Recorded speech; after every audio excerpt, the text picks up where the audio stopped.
I was out there homeless and in California, and my life uh, was always. I was an alcoholic since probably age of 15, and but I was always a functional alcoholic. Always went to work. Things changed. My mother got sick, and so basically when I lost my job, after taking care of her, my drinking increased, and couldn't manage to keep a job. Just in and out of treatment centers, and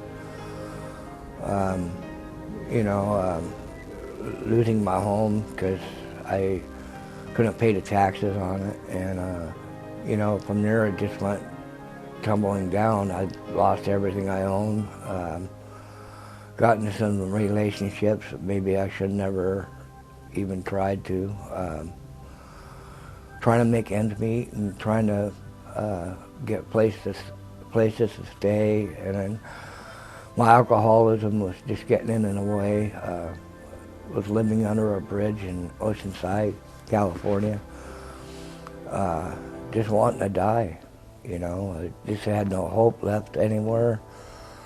I think the Lord put my brother and his family through and convincing me to come up here to Seattle and joining this basically treatment center again. And I had no hope with that. I just thought that was just going to be a waste of all of our time, because I was broken. I just didn't want to talk to nobody. I didn't want to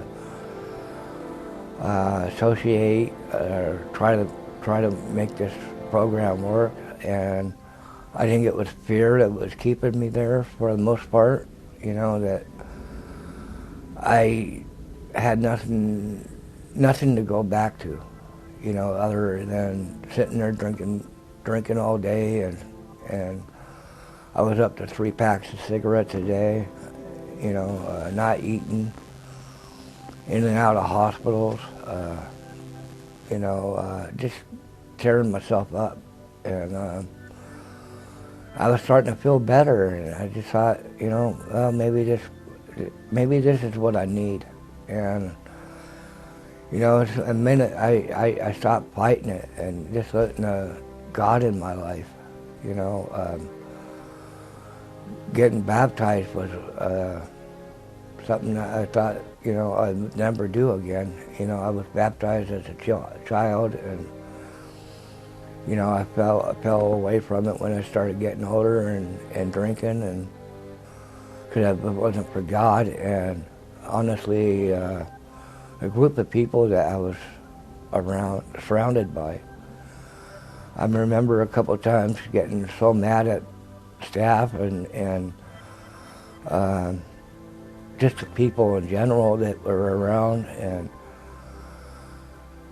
I came close to packing my suitcases, and I had a really good roommate, and he was sitting there going, bad idea.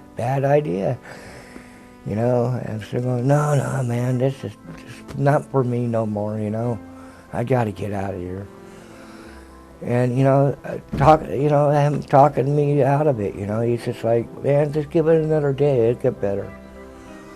And, he was right. I mean, the one thing I have to learn is, there is going to be a lot of bad days, and there's going to be also a lot better days that you're going to wish you, thank God that you stayed, Let's hear it for Mr. Mike Delicentino.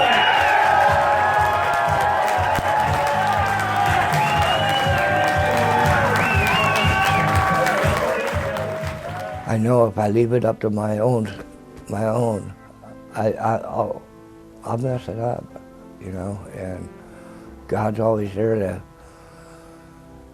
see me through, and it's just awesome, that I came to my senses, and, and it wasn't for, it was all kind of UJM putting me through, what they did, and it works. you know.